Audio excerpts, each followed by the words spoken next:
ఇమాన్యుయల్ గారు ఎంటర్టైన్మెంట్ లో కింగ్ అని మళ్ళీ ప్రూవ్ అయింది. సో అసలు ఇమాన్యుయల్ గారు లేకపోతే హౌస్ ని బిగ్ బాస్ సీజన్ 9 మనం ఊహించుకోలేము.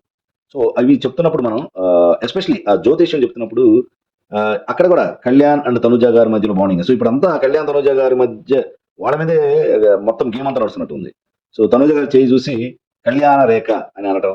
So at the same time Tanuja గారు కూడా ఏవి చూసినప్పుడు సో ఎయిత్ క్లాస్ లో ఫస్ట్ క్రష్ ఒక అతని పేరు కళ్యాణ్ అని అనిందంట. సో అప్పటి నుంచి వాళ్ళిద్దరి మధ్య ఉన్న బాండింగ్ సీన్లు చూపించారు అని స్వయాన తనుజ గారు చెప్పడం.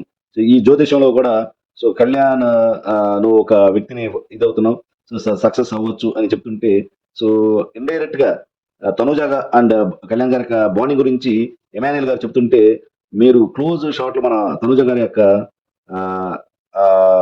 ఎమోషన్స్ కానీ తన యొక్క అభిమానం కానీ సో అతను నవ్వుకోవడం కానీ చూస్తుంటే సో ఫుల్ హార్టెడ్ గా కళ్యాణ్ గారిని కూడా తనుజ గారు అదే రేంజ్ లో అభిమానిస్తున్నట్టు మనకి తెలిసిపోతుంది.